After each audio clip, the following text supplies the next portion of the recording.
Hello! Hello! Why did I feel like, oops. Why did I feel like, what is it called?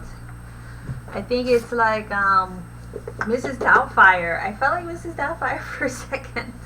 So, excuse my very dramatic hello. But, this is exciting. We are going to be doing an all new Study the Masters, and we're going to be having as our example the amazing, the one and the only Hayao Miyazaki. I got this book, which is very a special book because it's not available everywhere. It's a very special edition book. I was actually searching on Amazon for like a Studio Ghibli book, like an art of book, because I'm expanding my art of book collection, and I didn't see like a specific one that would work. And this is before I was even planning on studying the masters on Miyazaki. But I went to the Academy Museum of Motion Pictures. I first went there a week and a half ago. It just opened today, September 30th. But I went there a week and a half ago because my husband actually works there. He's one of the art preparators. So I was able to get a nice little tour and see everything around. And I will just put a disclaimer out there. I am not a huge Miyazaki fan. And I'm not a huge anime fan. So why would you say, well, why are you doing this then? I understand. It makes perfect sense. But at the Academy Museum, there's an entire floor of artworks from Miyazaki's films. It's like pre-production, it's biz stuff, it's like character designs, and I was blown away because I knew that his films were beautiful. I mean, I went to school with a lot of like hardcore like Miyazaki fans, so I had to put a disclaimer out because I know like right off the bat I might say something at any point in time throughout this video that you're gonna be like, that's wrong, or like, you know, that's not the way that happened, or whatever. And so I had to put that out there because I know he has a huge following. And so that's was the second reason why it made me think, okay, maybe like, you know, this would be a good one to study this, because I wasn't aware of, I mean, I'd heard a lot of stories and I've seen like some of his films. I mean, mostly I've seen clips, but I've watched it down and watched a few of them. But I still wasn't aware of like, I guess the epicness of like what I was prepared to see at this exhibit. And so when I saw that, I was like, yes, I definitely have to do like studying a master's on this guy. It's like amazing work. And obviously all of the works in here, all of the animation, all of what goes into an animated film is not done by one person. If you do animation, then you understand that animation, especially feature films, it's a team effort. Okay, it takes a village to make an animated film, especially a feature. So I mean, all of the works that we're going to be doing are not going to be only from Miyazaki. Of course, like in this book, I'm sure it's not only from Miyazaki, but particularly his Studio Ghibli in Japan. And what else can I say? I'm excited. You see, it's like the Academy logo. So I guess these books are only available at the gift shop. So I got this comped. So I was super excited because I wasn't expecting to get it. I was looking on Amazon for like something because I'm like, I have to get this art. Anyway, got this book, and if you are in LA, I don't know how long his exhibit is going to be up, but you should definitely check it out. We're going to be studying one of his works. Let's start with My Neighbor Totoro. I want to do Neighbor Totoro because that was and is my favorite Studio Ghibli film so far. And we'll see if I'm able to like expand upon that as far as you know, if we're going to be doing more than one from each film, or if we're going to be doing a couple of different picks from each film. But I definitely, let me see. Why not start with like this classic picture? I think it's it's like the cover art, and it's kind of straightforward. But why not start right there? I think that would be a great one to start with. It's like watercolor, and there's so many great arts, obviously, and we're going to be exploring a bunch of them in this series. But let's start with like this straightforward. And I'm going to be talking about these films too, because I don't understand. I mean, it's like fantasy with reality, and some of it is like abstract, but some of it is like, I'm going to take a photo, and I'm going to be doing my actual study based off of the photo. Let's see if this works. Hopefully it does. Okay. My neighbor Totoro. And it's just cute. I probably will do a couple because I just think the designs for this particular film are really adorable.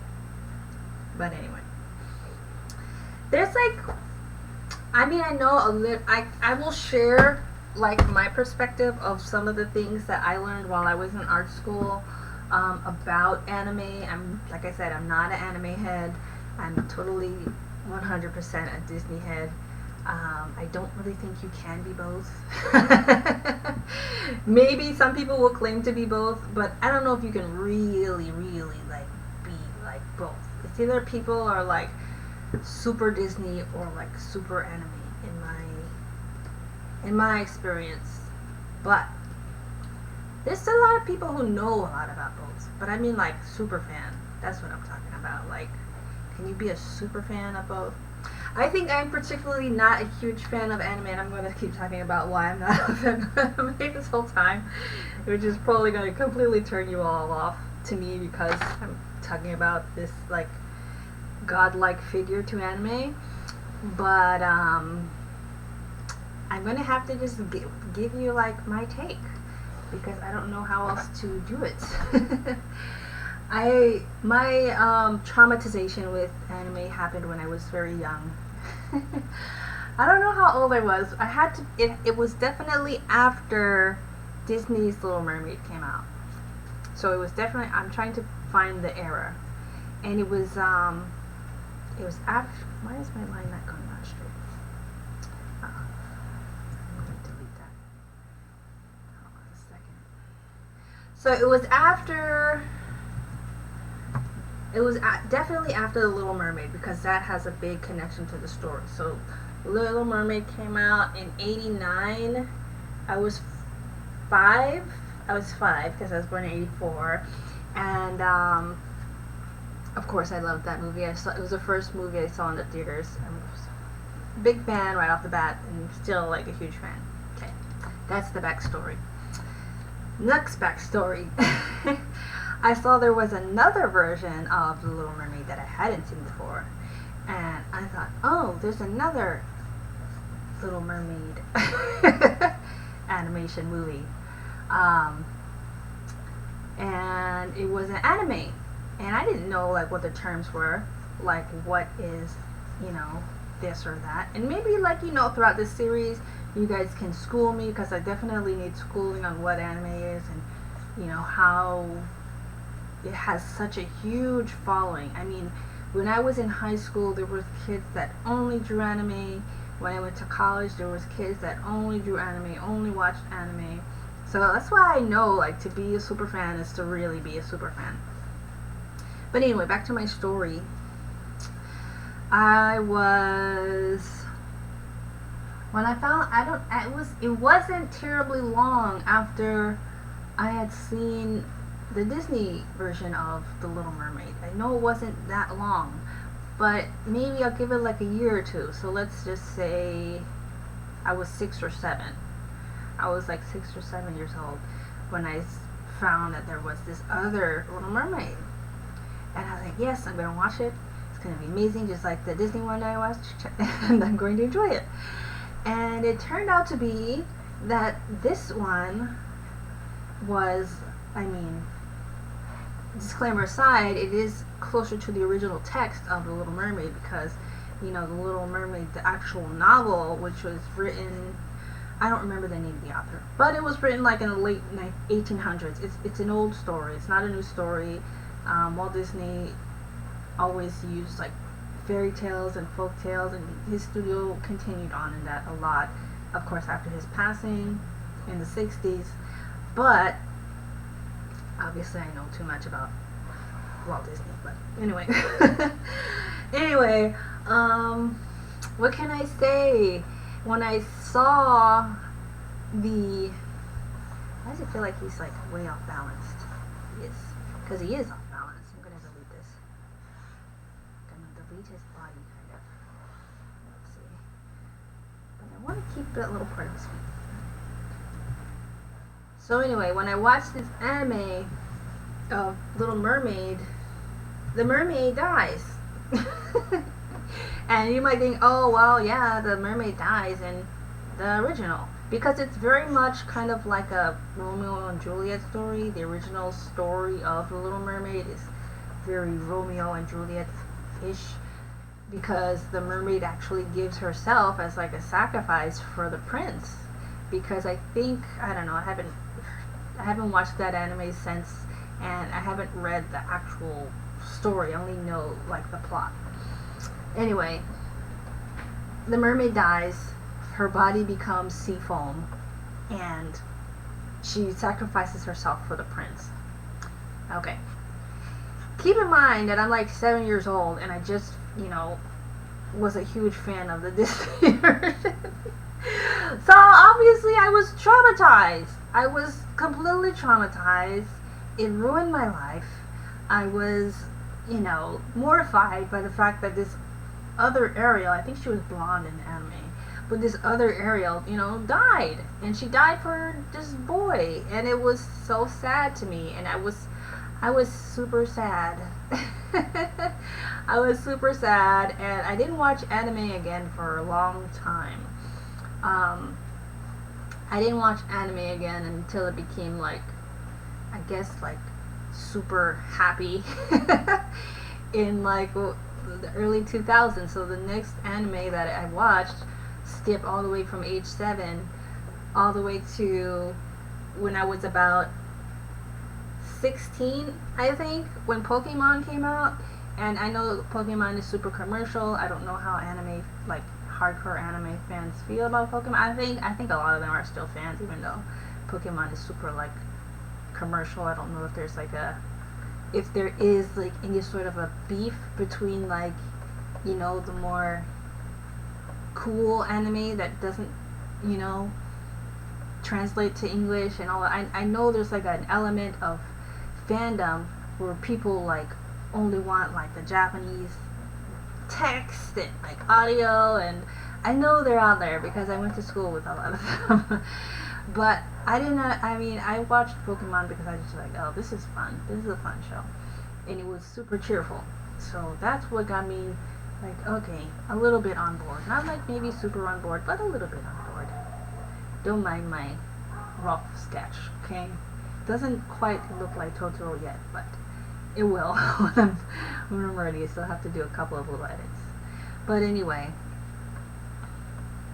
the next anime that I watched was Sailor Moon. That came out around the same time, like late 90s, early 2000s, or at least that was when I was aware of it. I'm talking about when it came out on like network television in the United States.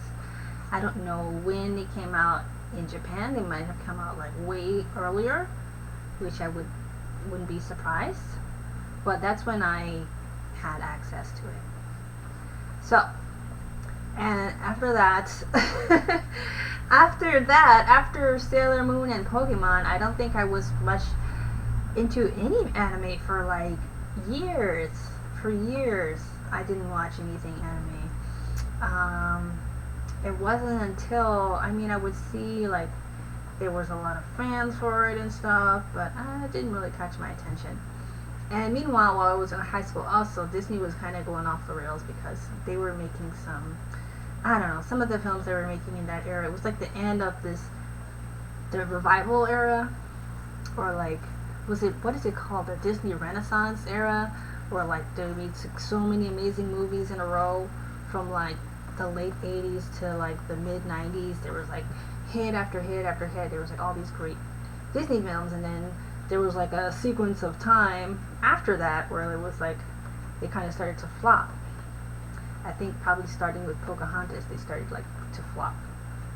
I mean, Pocahontas is a great character, but if you ask me, I think she was like overly sexualized.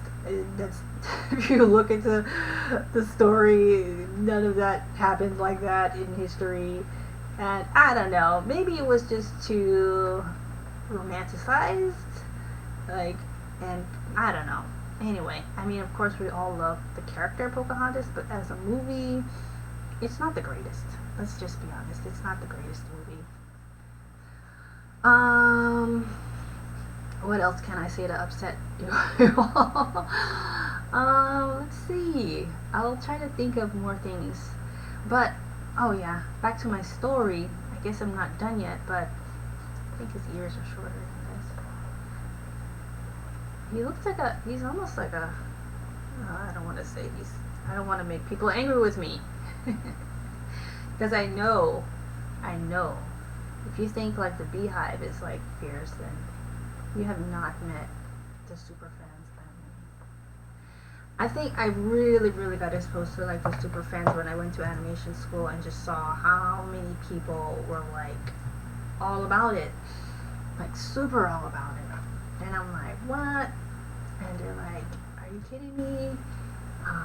Spirited Away is like the best thing in life, and like I'm like, okay. They were like, oh my god, Spirited Away is like the most amazing thing ever created. And yeah, there's like super fans. I get it, but I'm trying to figure out the size. Maybe I should just be super tiny. Yeah, is that? No, I think that's a little bit too much. 5. Trying to figure out a good size to put this guy. And I'm also trying to figure out what it is about his head that's off. So it's a little bit different doing the last couple of the last version I made of studying the masters was like entirely Vista, like, as far as like, it was more about the elements, the backgrounds, the colors, textures. This one is all about character. So I've never drawn Totoro ever in life. So I have to do a little bit of a study. I have to kind of figure out, okay, who is this character? What are the shapes that make him?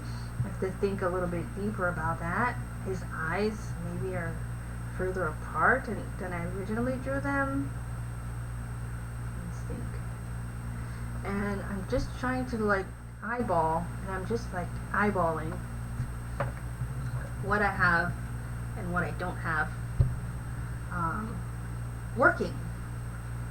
So definitely I'm gonna be moving stuff around until it feels like kind of getting it. The nose maybe even be a little bit smaller. So it'll be a little bit of a study, so that's why it's called Studying the Masters. We're not just making stuff, we're actually studying how does this image work. Even like how does the appeal work? Like when you break down stuff like this and you figure out, oh, that goes there, you understand like what methods are used just to create the appeal of different characters. That's a whole science. If you guys look into it deeper, you'll realize that there's so much more involved than you just realize on the surface level of these types of things. And I want to make sure that I'm at least kind of getting it, you know. I want to space out the eyes fairly evenly. I might want to do rotate the canvas just to, whoa, look how the head is like, it's like, whoop. Yeah, that's why we gotta rotate the canvas too, just to check stuff, especially your first time drawing something new. I think you should always kind of do this. I never did it for the longest time until I just finally, ooh, yuck. I feel like, oh no, this looks like amateur hour right now. I'm sorry. I'm not trying to look like amateur hour. I'm just clearly being an amateur right about now. But something that we can all learn from. Always flip your canvas. If you're on working paper, then flip the paper around and look at the little clear thing. If you have a light box, even better. And actually just flip your paper over and put it under a little light box. Do I have mine with me? I think it's in the garage. I don't use it too much these days. But digitally, you can just flip it like this. If you're working on paper, flip the paper over, and you can even put a little flashlight or your mobile light. We all have that, don't we? You can just shine that up under there. See how that works. And that will let you see through. So if I have this paper like this and I want to see what it looks like the other side, flip it over and put the light. That's like the ghetto light box. But it will work. You know, you don't need to have fancy tools just to do this. You can do this with whatever you have. What else? Okay. His nose is bugging me. I'm gonna delete it and redraw it. I don't like it. It looks a little Chucky-ish or something. His eyes are kind of bugging me too. I think I'll delete his eyes also. It's alright if you have to delete stuff. Doesn't want to delete. Oh, I lost connection on my... Really? There we go. And I think I'll just redraw his face. How about that? I'm going to redraw his face. Image. I'm going to flip the canvas again.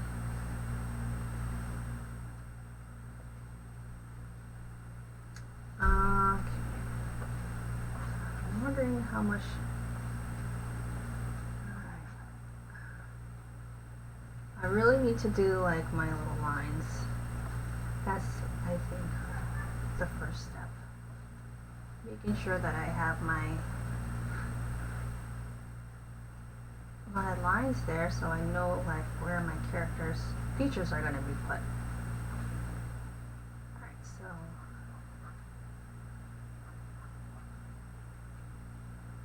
that there, little eye there. And I will check it again and make sure that it's kind of at least a little bit in the right space. That mouth is like huge. It actually doesn't even start going up. It starts going from down to up. And then kind of curve down. I had to pay more attention than I realized.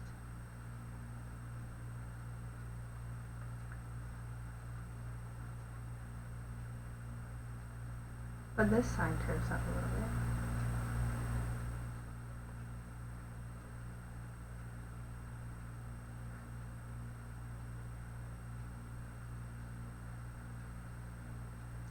His teeth. I think I should draw the center line because I don't think his teeth are in the right place. 1, 2, 3. 1,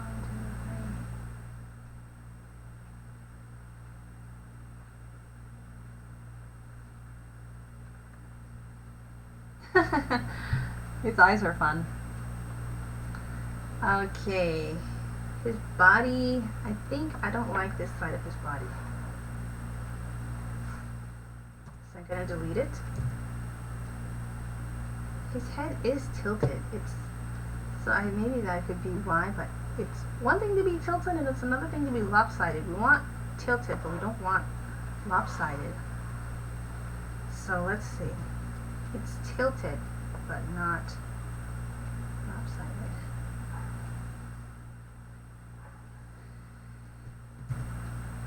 This is what it looks like when you're like recreating or studying and figuring out how an existing character works.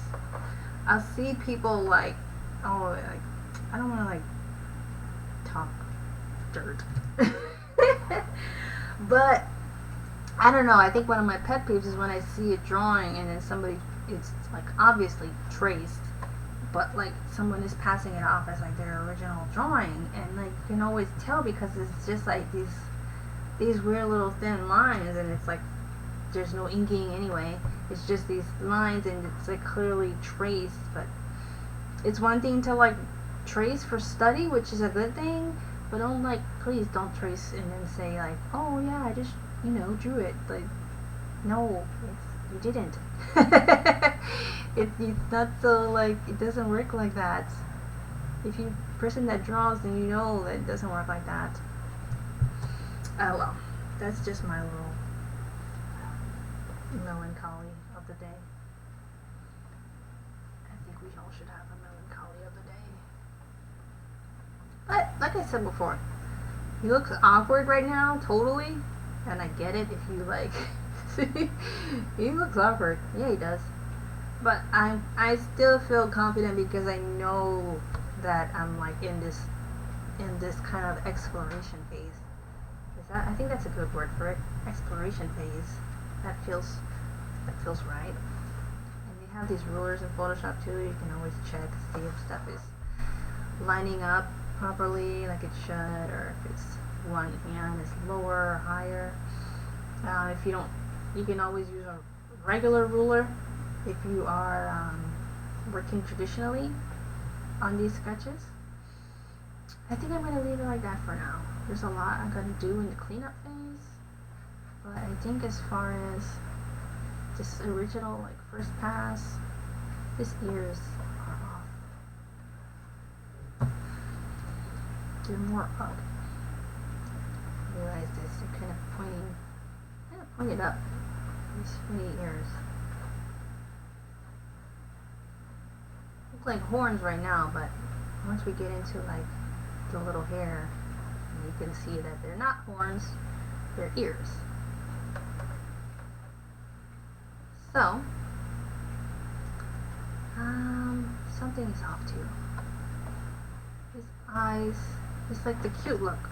One thing with the cute look is that the eyes are going to be further down proportionately on your face. So he does have the cute look, which is actually from babies and from young animals. The proportion of your facial features is smaller in comparison to your head size than the rest of compared to an adult. Because like, you know, if I look at my nose and like the positioning of my facial features, it's going to be a lot different than if I look at a 2-year-old who is like mostly head. I mean, I know I got a big head anyway, but their features are going to take up a lot less of their face, and they'll have a lot more of this globy head because their head's bigger for their size. And so a lot of the tactics people use when making character designs to make it look cute is they give it like these little toddler features or baby features, where like the head, the features on the head are further down. So I wanted to make sure that I got some of that in there. And I feel like he's, yeah, the more I look at it, the more I see. Yes. Well, it's a good thing I'm looking at it then, because now I see very different shapes going on in the lower part of his torso. And I'm going to redraw that. He's more like bottom heavy. So it does take some time. Sometimes it will take a little while to like figure it out. More bottom heavy, but still like really short little legs. This kind of comes to a point. Let's see. Exploration nation. Alright, so the arms, he's kind of chubby. That's cute. Yeah, now it's starting to feel a little bit more like, okay, this is my neighbor Totoro. He's He's a hefty guy with a cute head and little ears, and his little whiskers come out. I wonder, is he like he feels almost like he's like an imaginary friend that helps them, like the two sisters, like helps them to grieve with, the fact that their mother is sick and in the hospital. It feels like he's like an imaginary friend that's like a coping device. Is that the case? I haven't really broken down the film like in any sort of formal way, but what do you guys think is like, is he supposed to be real? Is he supposed to be like an imaginary friend? Is he supposed to be like a part of this other sort of world? Or what do you think is like, I know there's probably people who have maybe even asked this question at a convention to someone, to Miyazaki himself, I don't know, and actually found why. So if you have, then let me know. This is a discussion. This is a group effort. Should be. I would like it to be a group effort. So why not? This is like lower, this is like skinnier. And there's these little guys. So I'm kind of happy with him now. Kind of. We'll do some other checks, but I want to just start getting these other guys in the frame because it feels like I don't want to spend too much time just in him right off the bat. I want to get these other guys, figure out their shape. This one's like it's almost,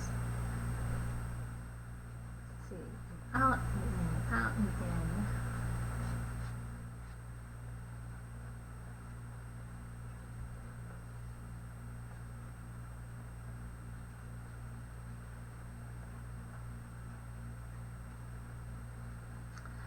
And the little teeny guy. Look at this lineup, guys.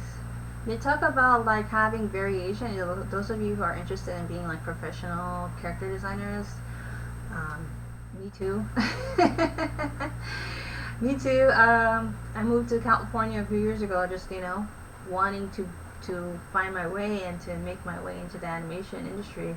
And in the meantime, while I'm waiting for my time, I guess, I thought it'd be fun to like make videos and find other artists who are interested. So if you are wanting to become a professional in character design or biz dev realms, then guess what?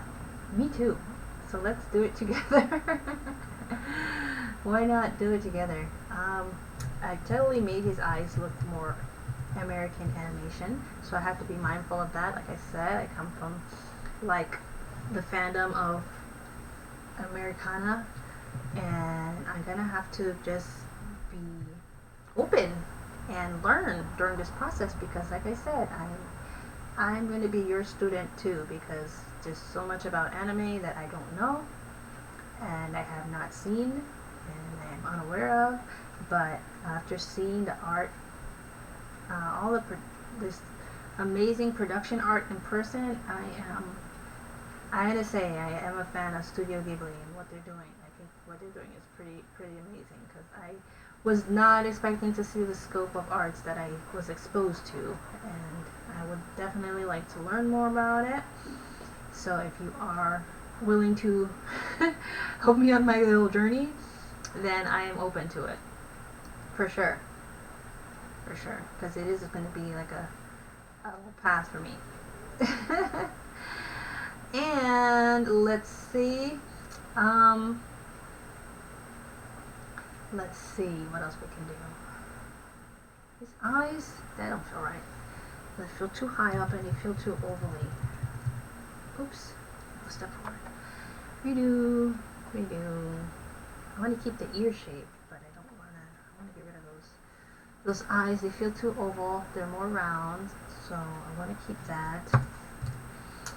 And this whole process will probably take 3 hours. It might. Well, at least the studying the masters, doing the Mary Blair. 3 hours is dramatic. Maybe 2.5. To get from sketch to finished illustration is about that time. I'm these are different though, so I'm not sure if it will take more or less. I just came out of a year of doing Mary Blair stuff, and hers, you know, I had to add elements of like texture and like all these other things, and it just, I don't know, I've not done a studying the masters like this before, so we'll see what it ends up taking, because I think it'll be probably me and you learning more about how long this process takes together, but I think we can do it. I definitely have some faith, and I think we can do it. Hopefully you don't judge me. I'm not judging you, so please don't judge me. Let's see. I'm gonna see what I can nitpick at with this guy. His mouth, even, it's like right in the middle of his eyes. It's like way up there. Or maybe that's is that his nose? I think that's actually a nose. So maybe I'll delete that. And I believe that's actually a nose. And the character is actually looking at you. I thought he was just looking like blankly into the distance, but he's actually looking at the audience. So let me correct that. It's a little, it's funny when you're trying to make a character look at you.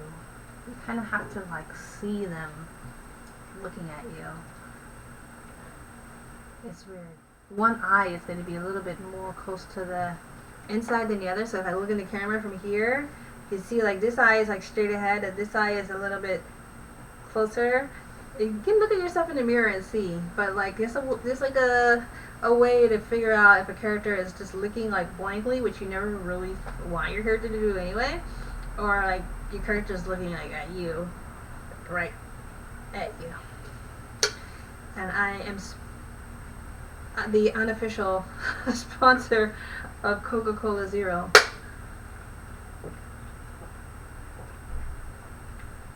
Coca-Cola doesn't pay me. I pay them to buy Coke Zero. Anyway, let's keep moving. I am going to keep going and let's see how much we can get done in this time.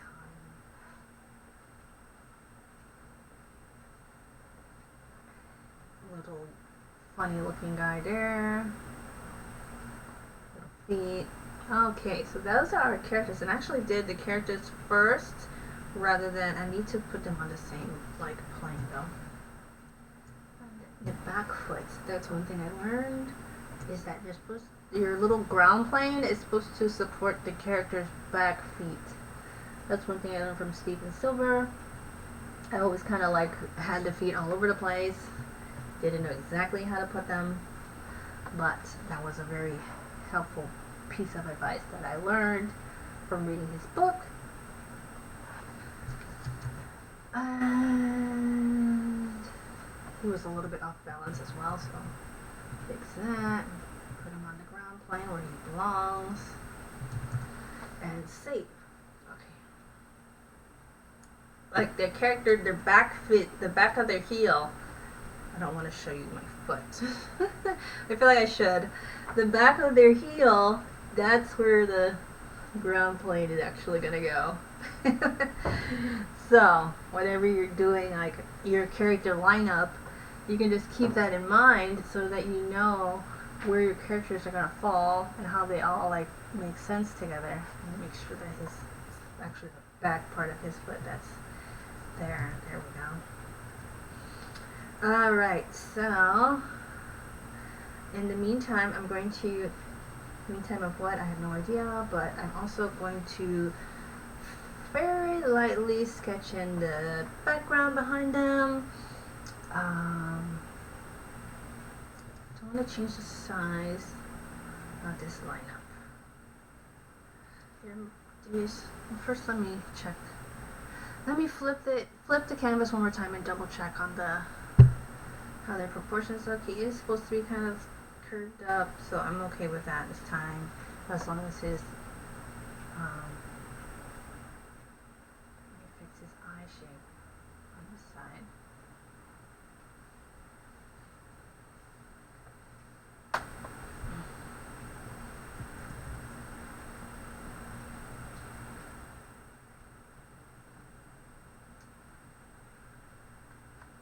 keep looking back at my original, at the original, to make sure that I'm kind of staying on track with it.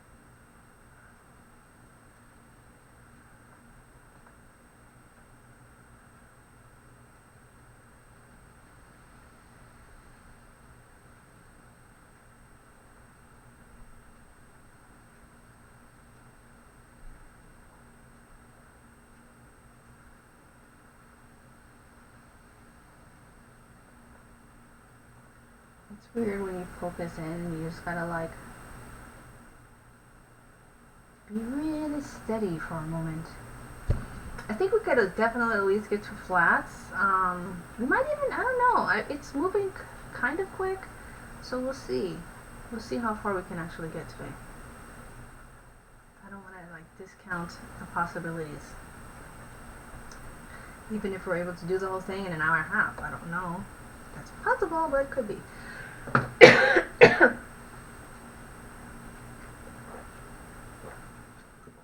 Sorry about that. I don't have COVID. I just tested myself because I had to test to go into the museum. The kind of museum like we had to test ourselves before going in. All right, the legs.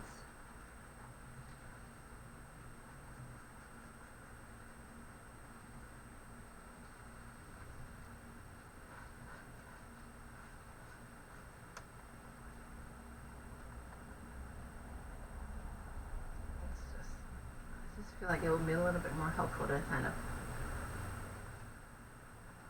sketch that out so I can kind of get a feel for the light and dark a little bit better. You better tell if my sketch is accurate or not. Like I never knew like before like why people would sketch the shadow into like, you know, they're pre-sketched before they're doing any finishing line and they're not going to be keeping it, but it does help you to see better and to kind of get a sense if you're on the right track. This guy, sketch him in a little bit.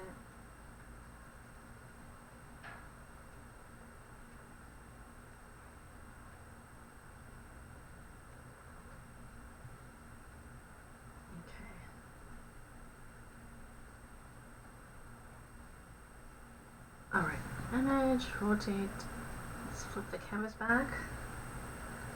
Okay.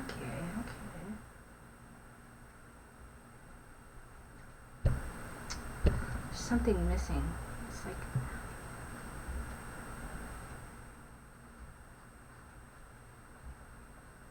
something missing. I wonder if does anyone know what's missing? And my guy, what is missing? It's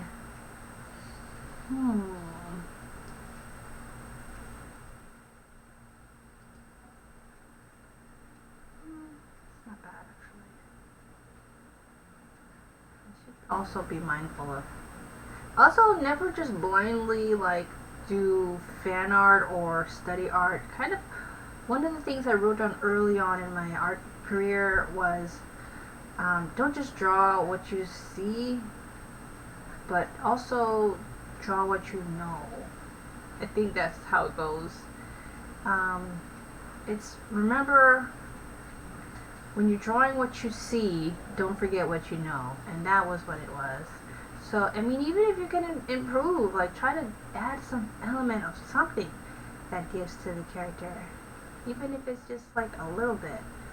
Always remember to, when you're drawing what you see, don't forget what you know. So I mean, I do know a little bit about anatomy, and even though these are caricatures, I want to incorporate some sense of reality, because that is obviously the artist who drew this had that in mind, but you want to like, you know, take it a step further and see how they were seeing, not just see like their end result, but try to step into that space of being the artist and, you know, incorporating what you know somehow so you can, draw smart, I think is the best way for me to describe that. You're not just like blindly copying something, but you're thinking how the artist thought, and you're thinking for yourself, and you're creating something that's entirely, you know, an unique and distinct piece of art for itself. Hopefully that makes sense. I know it's a little bit of a lot to swallow, but you want to think about that too. Don't just blindly, copy something. Think about how did they make this, because that's the whole point. It's like trying to figure out how to make, if nothing else is the point of this, it's to figure out how do I make work that, rivals this other piece of work that is clearly loved by millions of people. How do I create art that's just as charming? And that's something we have to think about. I was drawing on a layer, so I'm going to have to merge that down and create another layer for the background sketch. It's fine with me. How do I make work that's just as appealing as Miyazaki's films? That's what we really want to get into and uncover and figure out. So, there you go. Alright, so now I think I'm thinking a little bit more about these characters, and I'm going to go into some of these background stuff. Let's see. So that's a good little piece of advice. When drawing what you see, don't forget what you know, because you know something. And if you don't give yourself credit for it, you know something. So remember who you are. It's like from The Lion King.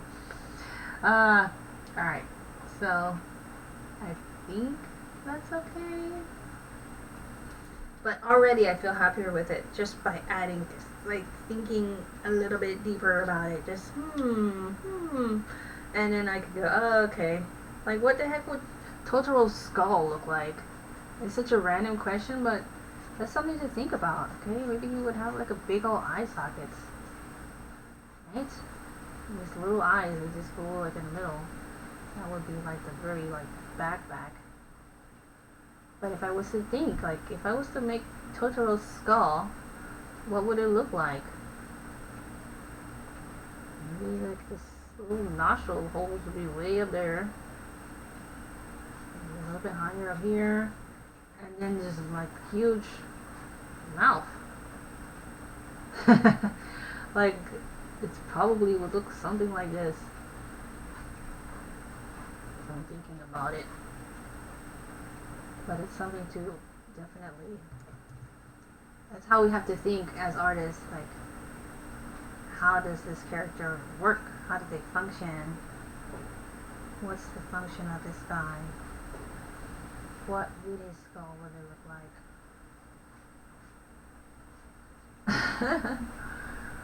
I'm thinking like that.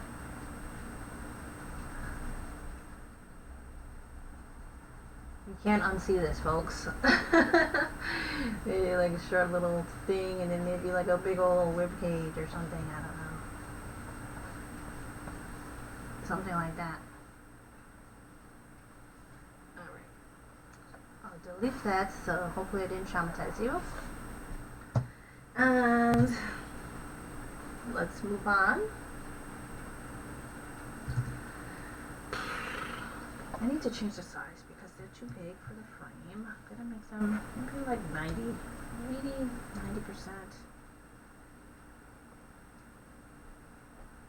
I think 90% works.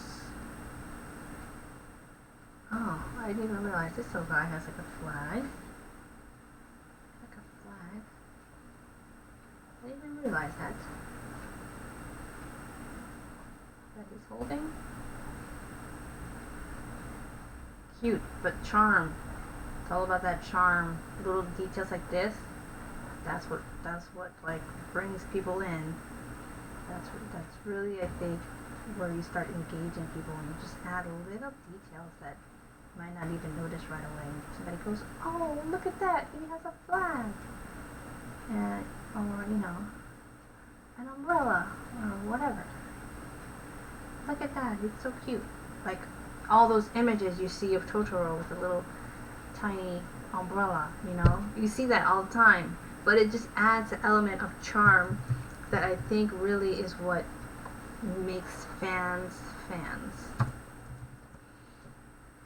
Okay, let's move on to the background, hopefully, finally.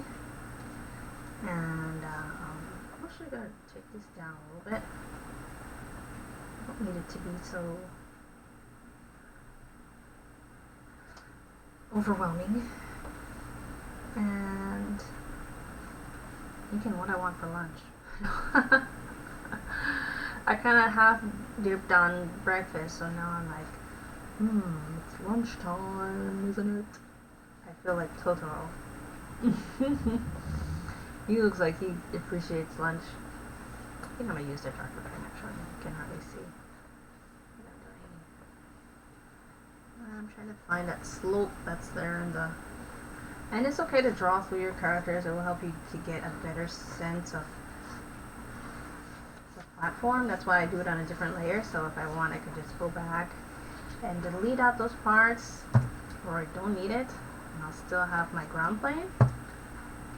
Oh no, I'm on the wrong layer. Oh god, guys. You see, this is what I'm talking about. I'm always on the wrong layer. That's why you have to lock your layers.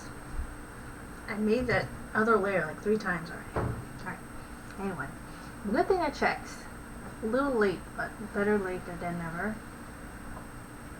Alright. On the right layer now. I locked my character layer so I won't mess it up again. And I'm just gonna start on these guys. And even I can make enhancements if I see something like where this little bag is. If it has like little marks in the ground, I can add that. And this little grass.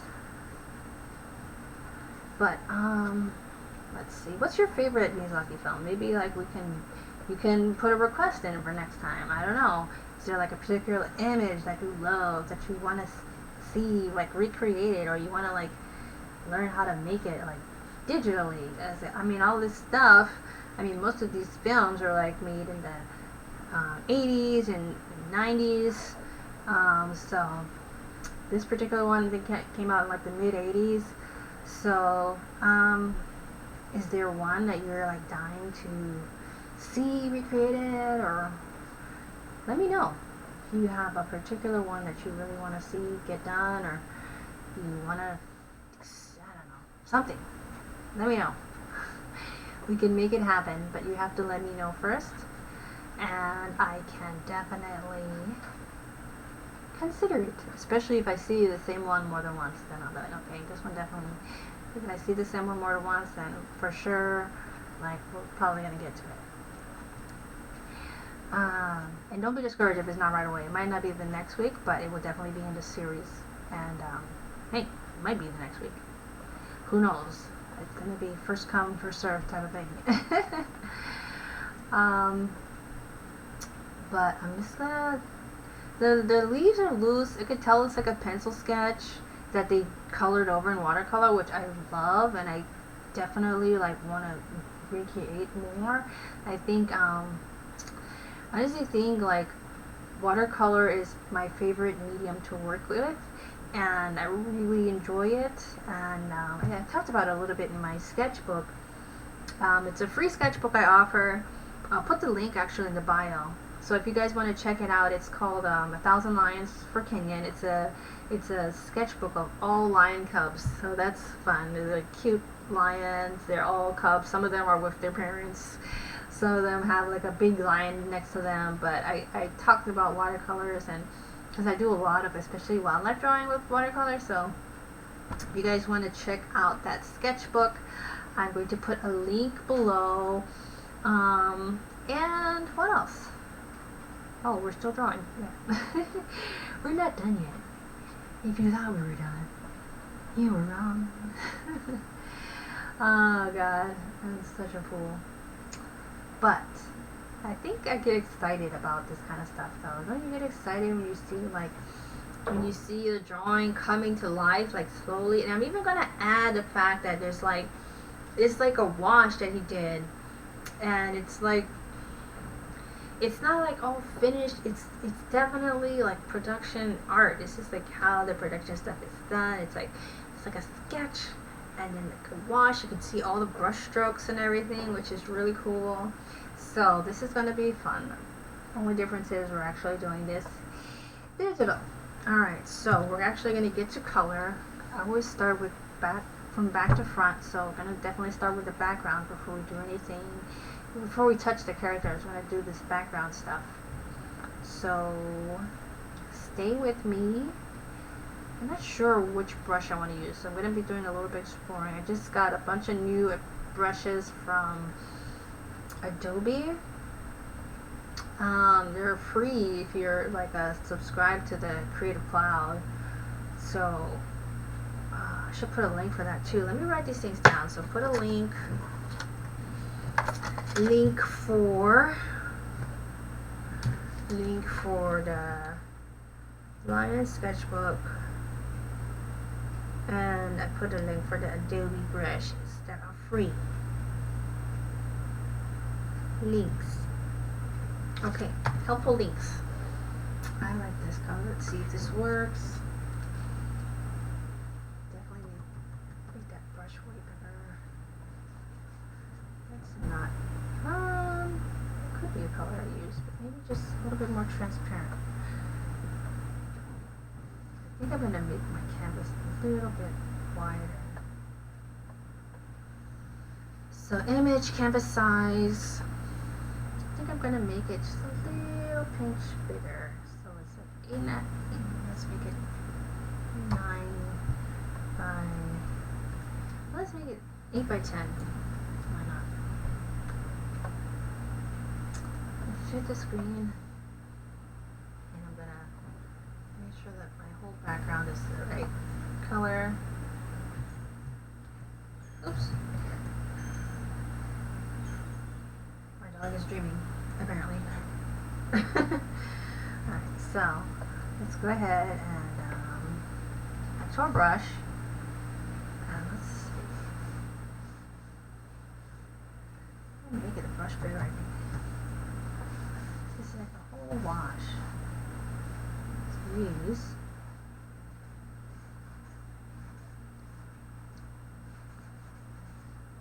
I even make it a little bit more transparent.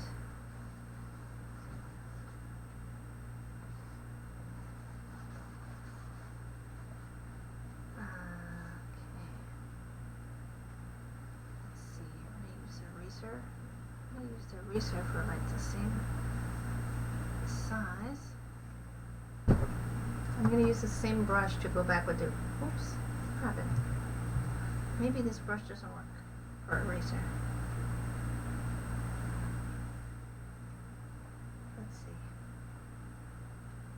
Apparently not. So let's see what we can do with this eraser. Some brushes only work for some tools. That's just the way Photoshop kind of is. I'm going to erase out a little bit of this since I want to kind of keep the same sort of a feel as the original. So if it doesn't go that far, then I don't want to make it go too much but beyond like what the original is doing. And I'm going to take this layer and drop it way down.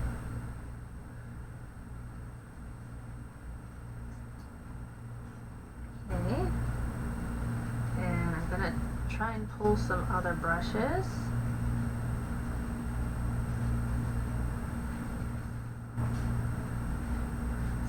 It was on dissolve. I don't know if it was supposed to be on dissolve or what.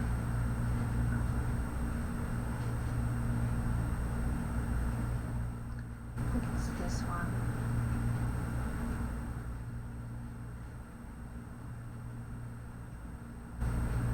Let's see. This one I also like. This one's normal. What's this called? KTW Sumi C. Let me see if I can find that brush.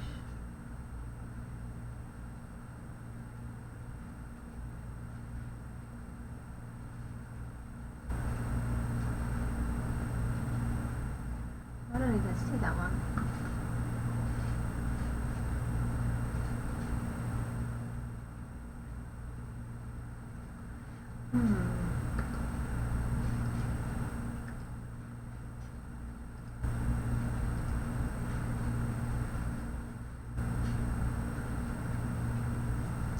Let me see if I can find that brush I had. But if not, then it's alright. I think we'll be alright regardless. This Big Dry Weirdo is a good one. So let me see if I use that one.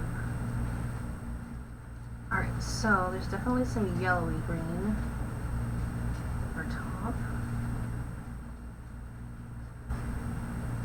Oh, that's not the right brush.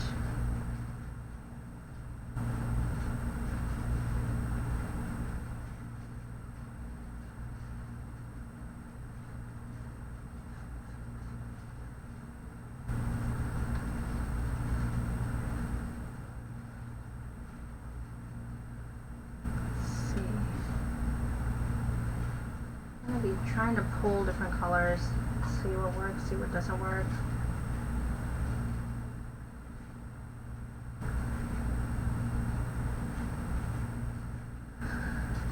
I know I have some watercolor brushes. Let me see if any of those might work better.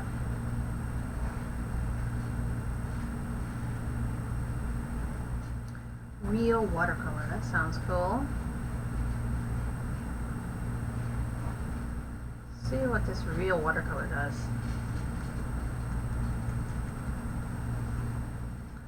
Let's see.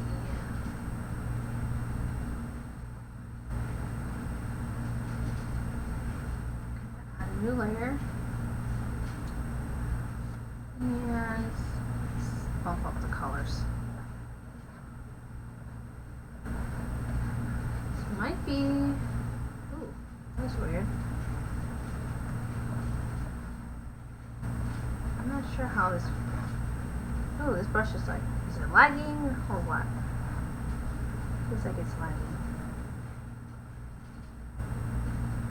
Let me put on the pressure. Delete that. Make sure that the pressure sensor is on when you're working. I like to use pressure sensor for everything I make in Photoshop. All the stuff I make in Photoshop, I should say.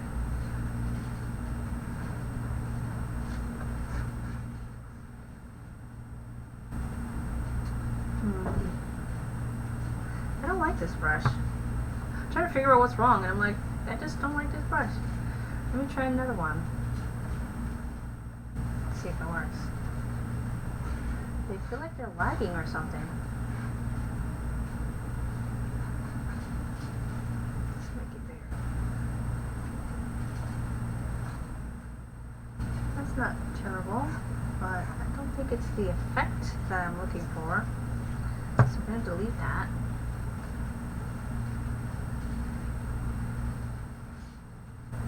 Just going to try a few more before I just go back to my old brush because I can't with this.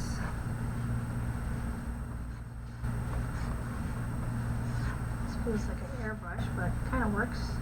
This one can work for some stuff. The flow is bumped way down. It's like all the way at like 19% flow on this brush, and that's just the preset for it. I didn't change it. It's just the preset for this brush. A little bit blue on the top of the leaves. A little bit more blue up here and in here. And I'm just eyeballing the canvas, and I'm eyeballing my mind, just like looking back and forth. What is going on there that I don't have on mine? It's basically what I'm trying to figure out. just keep looking at, just keep on, hey, what do they have? What do you have that I don't have? Sort of a thing. Why is that one? I was wondering why it wasn't showing. It's not lining up. It's not here. Actually, you know what I'm going to do? I'm going to merge this one down. And I'm going to make this layer, let's see.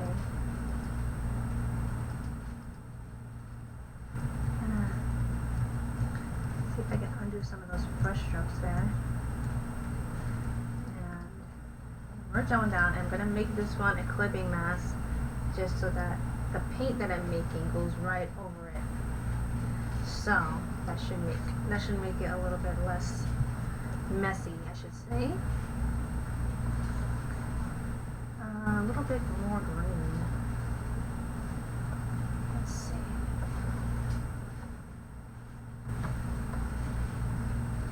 Darker. More color. I feel like I'm yelling at my palette, like, you're not doing it right. You're not doing what I want you to do right now. Fix it. But sometimes you have to be your own art director. Kind of yell at yourself to get the right color that you want. And I have no problem doing that. This is not the right brush.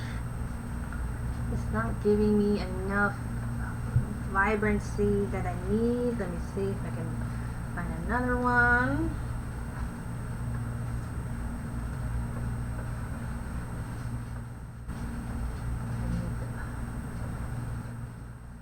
This one's kind of nice. Let's see.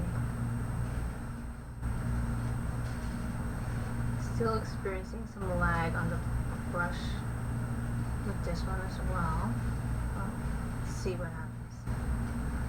I think we could get some nice effects with this though. I feel like it's possible.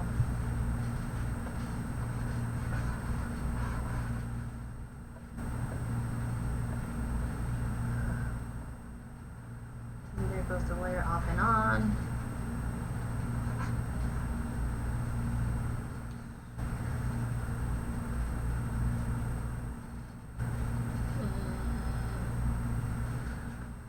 Try and go back and forth with my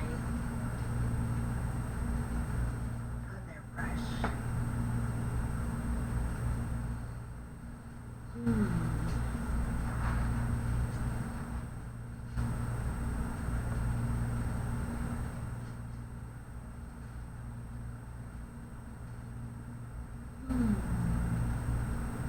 Here's my pencil brush.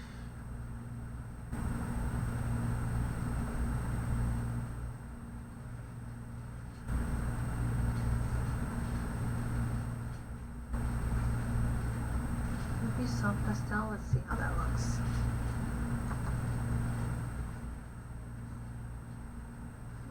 That's kind of nice. I don't know if it's the effect that I want, but I'm just gonna play with it a little bit and see what happens.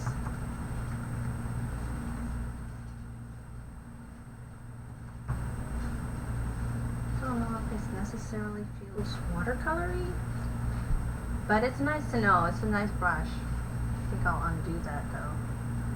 Not exactly what I'm going for.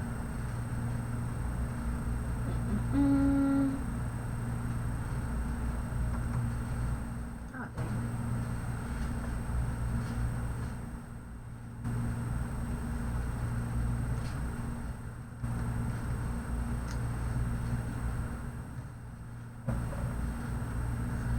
Okay.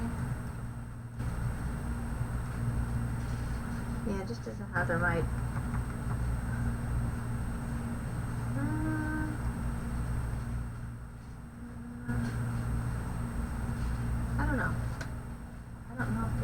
Textured enough for me.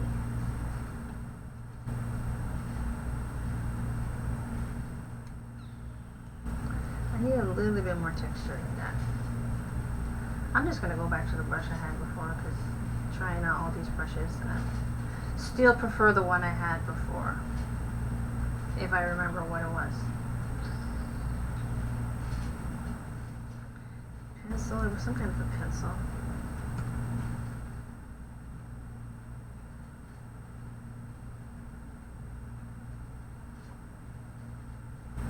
I think that's it. Ultimate charcoal pencil. Let's see. Nope.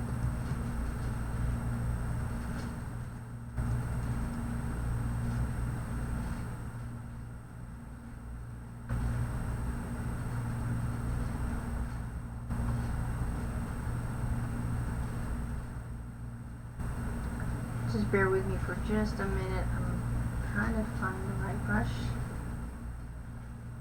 There's got to be like an easier way to organize these brushes, man. Someone needs to invent an easier way to deal with these brushes. They drive me nuts. First I don't have any brushes, and then I got way too many brushes. Do you understand? Do you understand how I feel inside? Oh gosh, come on. I don't know. We're just gonna do it. Screw it. We're just gonna make it happen. One way or another. Maybe I just need like some more variety in my color. Oh, that's not the right color.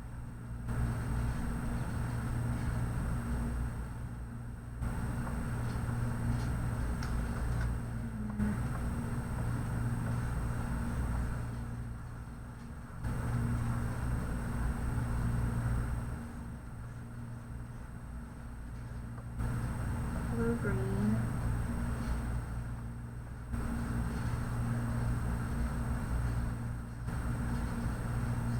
Once you actually get a brush that you feel comfortable with, it just makes the whole thing so much easier though. So brushes are pretty damn important. If you have a wrong brush, it will ruin everything. I'll show you this from my own weird experience.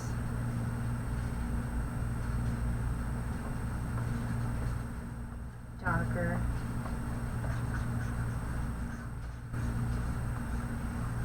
Sometimes, I mean, I'm trying to mimic watercolor too, so don't wanna make it too like,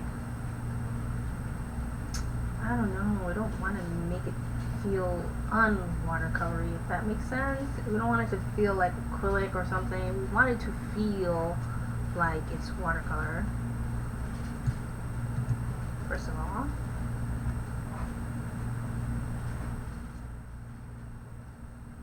Darker.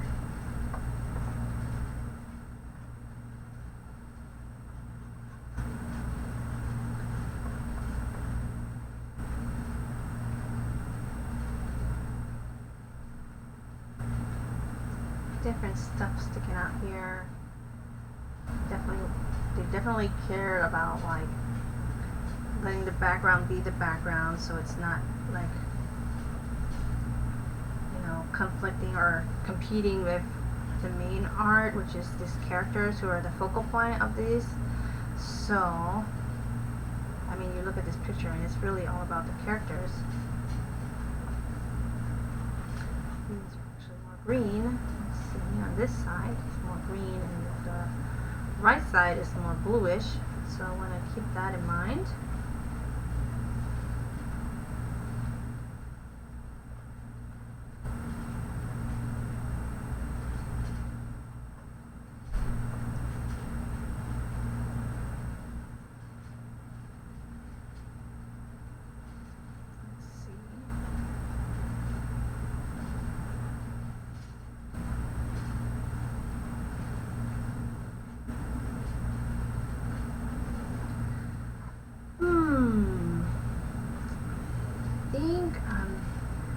Starting to understand. I got a ways to go just trying to figure out these colors, because there's like this variety of color. I want to kind of make it feel the same. I mean, I know when you're doing watercolor, you're not having to individually pluck out colors like this, because you can layer on layer on layer with watercolor and just kind of create this like organic feel.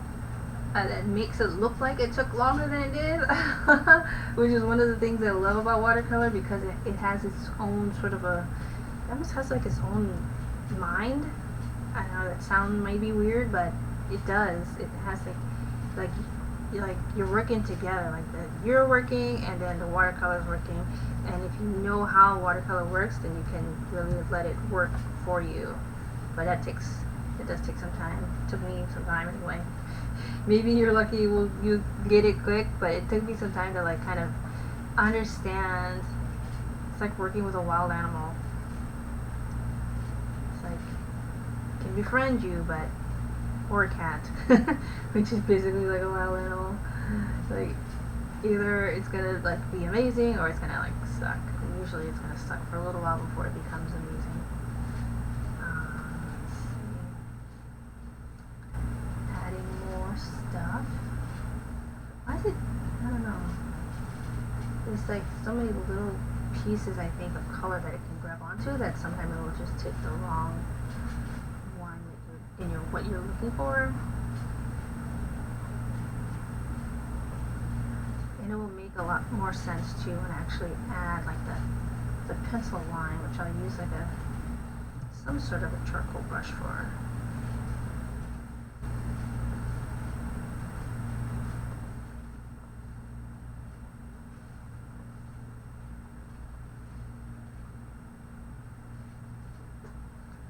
Just a little bit too far down that color.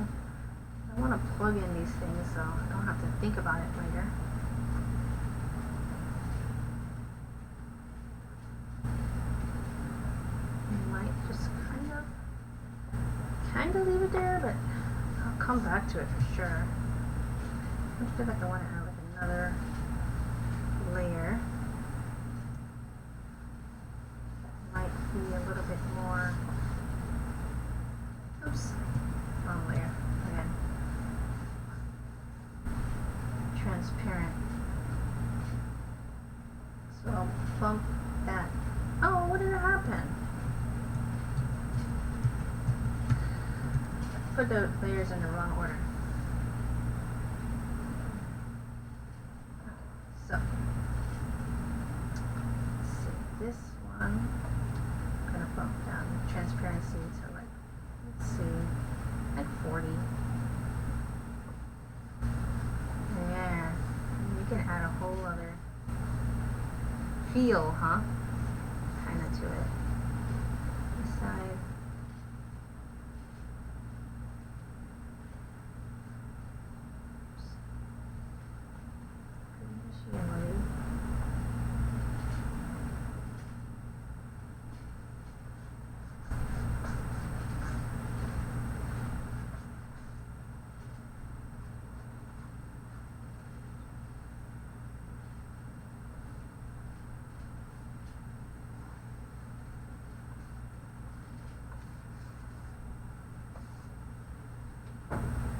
This is cool. Bump it down. Get this color, but way lighter. Just a little bit. Here, maybe a little bit darker. A little bit greener. It's a lot of eyeballing. Just does this look right? Does this look right? Darker. But you can mimic, I mean it won't be a watercolor, but you can mimic what watercolor does even if you're working digitally. It's not the same thing. It doesn't have the same feeling while you're working, I think. Especially for me, just finished making an entire comic all in watercolor. I definitely know the different feeling, but it's nice to be able, if you practice it, to kind of mimic the same look that you like, because I think there's so much charm in watercolor, and you can kind of at least hint on that when you're starting to learn how to use and manipulate brushes and colors in Photoshop to get them to do what you want them to do, not just what they want to do. Alright, I'm going to block in these colors for the characters. I think I'm going to put these backgrounds in your own folder. So VG stuffs, And let's see, put that in rough stuff. And in the middle, it will be characters. So let me kind of block in where these characters are going to be going. And let's see. He's like a yellowy brown. Like a yellowy brown. Like a desaturated. Let's see. I'm going to block him in this main color. And whatever I don't want, I will change later as I go on. But right now I just want to block it in. And I'm using the lasso tool to do that.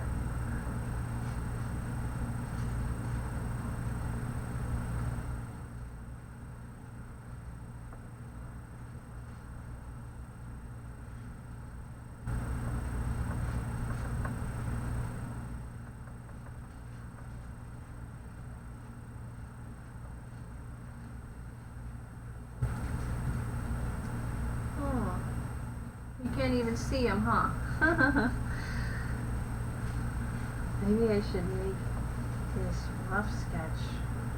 I'm going to duplicate it and I'm going to check off that one. I'm going to make this image adjustment. Image. Is it locked? Yeah, it's locked. Image adjustment. Hue saturation. And I'm going to make that way darker just so I can see what it looks like. Remember, we're still blocking in colors, and right now I just want to kind of block in what's happening with these guys. This little baggie, which is this tawny color. This kind of comes out like this.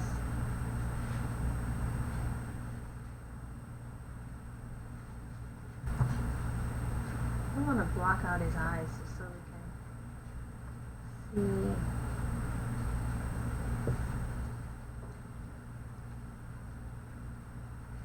see. Not totally white. Not that pink. Maybe just somewhere in the middle.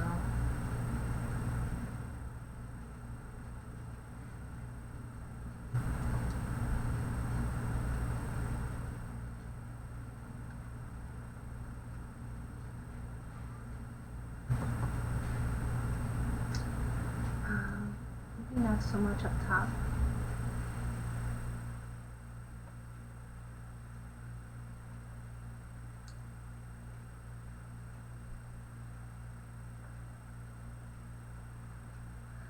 Focus, focus.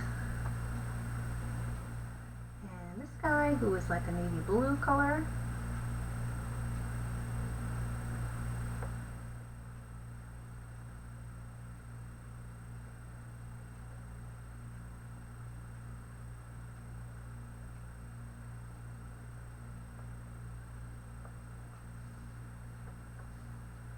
He's like a dusty blue, a dusty dark blue. And this guy is like almost pure white over here.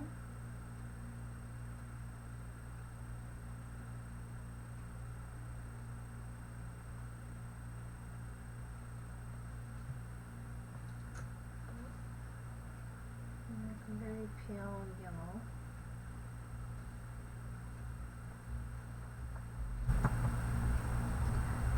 So, I'm going to also pull in their eyes.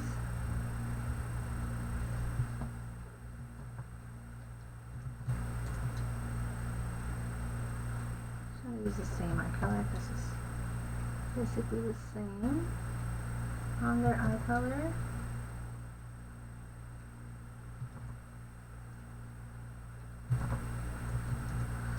Alright, and this guy, his belly.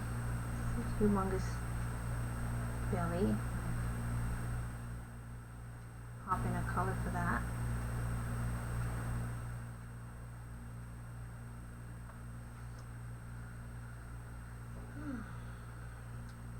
gonna be almost the color of that other guy, but more reddish brown.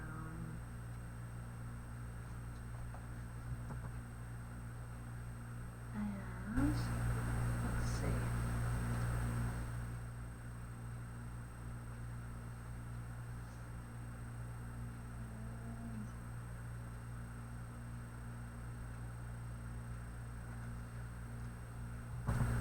His claws are like almost white though. These have white claws. Oops. Down here. There.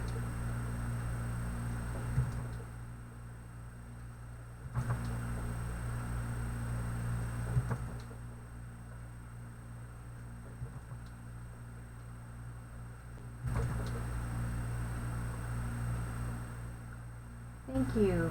My system is letting me know that my microphone is on, which is good. We want it to be on, right? We want that to be on. And this guy, his belly is like the color of his friend over there.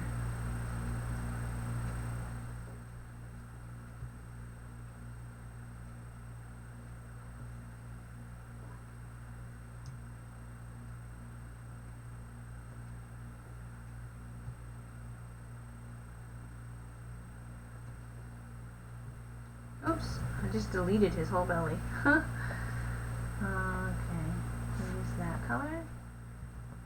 Delete. Alright, so I'm going to save it where we're at.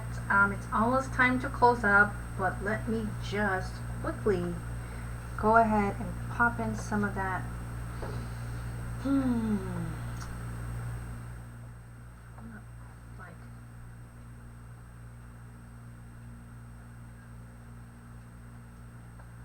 Just a little bit of that sketch, just so it's there and it doesn't look so doggone creepy.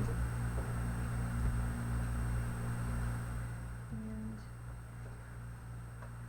alright, so let's see how this works.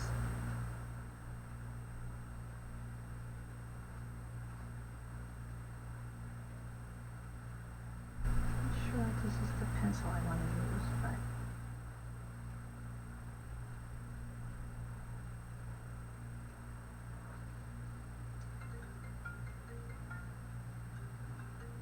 why am I getting phone calls? Sorry. It's already like, you know, life reminds you when you don't remind yourself, like, okay, it's time to log off now. Alright, I get it. I'm just going to put in just a little bit of detail for his face, so it's not just, you know, randomly not there. I just want it to be a little bit of something. A little bit of something, something.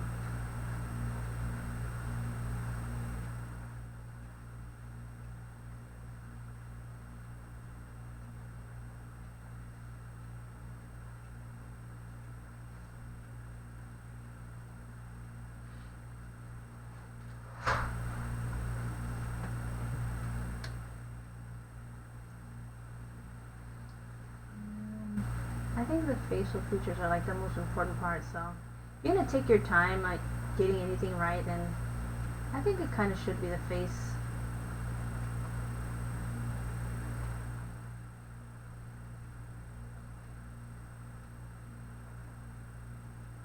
One, two, three.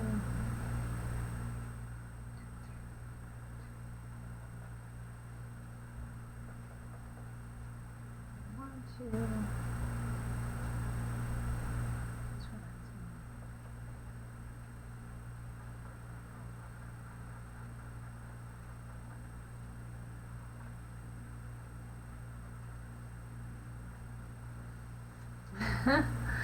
That's funny. Alright guys, I'm gonna leave it there for today, and next week we will pick up right where we left off and continue on in this series. So I'm so excited we're doing Miyazaki, and I hope you guys are too. Sorry, my English is not the greatest. Even though it's my only language, it's not very good. But I will see you guys next week right here on youtube.com. So make sure that you like and you subscribe. And I'm also on Facebook Live. So just make sure you look for Alicia Dianne Art. And I'll be here. Thank you guys so much for watching. Let me know if you have questions, comments, or if there's a film that you're dying for me to recreate an image from. Let me know in the comments, and make sure you check out that sketchbook, man. I have a free sketchbook.